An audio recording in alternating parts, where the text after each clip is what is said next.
Hi, it's Laura Bray with Laura Bray Designs, and today I'm going to show you how to do the laced running stitch. You can reference my other video and learn how to do the running stitch, and today I'm going to show you how to fancy that up by doing a laced running stitch. I did my original running stitches here and here using 3 strands of embroidery floss. For the laced part, I'm using a contrasting color, and I'm using 6 strands.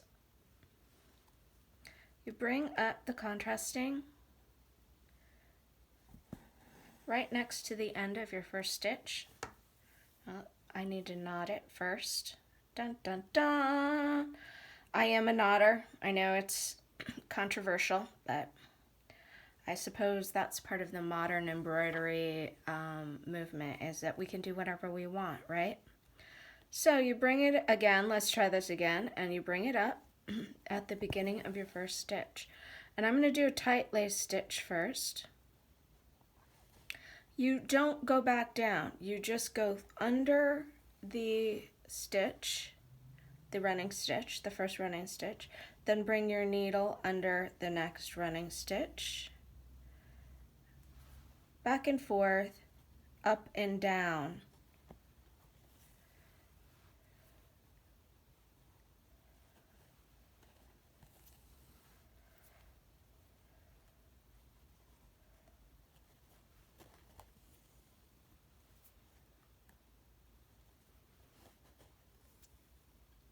Doesn't that look great? Then I just go down, and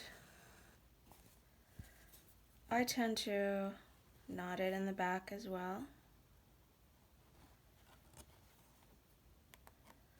I know, some people don't like it.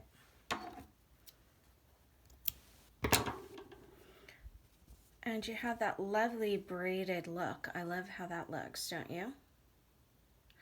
Okay, to do this fancy lacy look, again, you use 6 strands of embroidery floss in a contrasting color.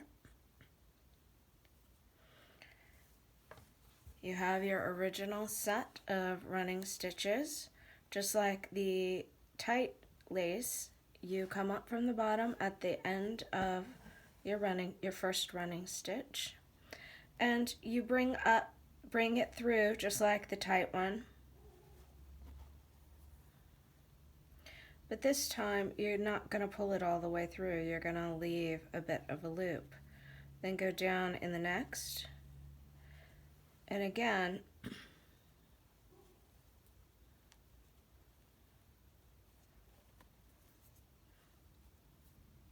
leave a bit of give.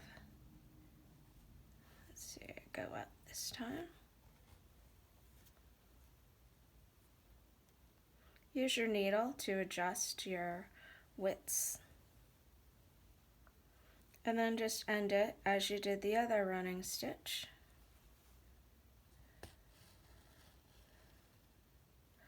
Tying it off the back. Now, you can leave it like this, but I will sometimes go in and just do the tiniest tack stitch. Just tack it down, especially if I'm doing the running stitch on something like clothing or a bag or something that's going to get abused a lot, where these laced stitches could get caught on something. I don't think this is necessarily a traditional way. This is just my personal twist on the running stitch to tack down your loops, or your lace, if you will. I do it right in the center.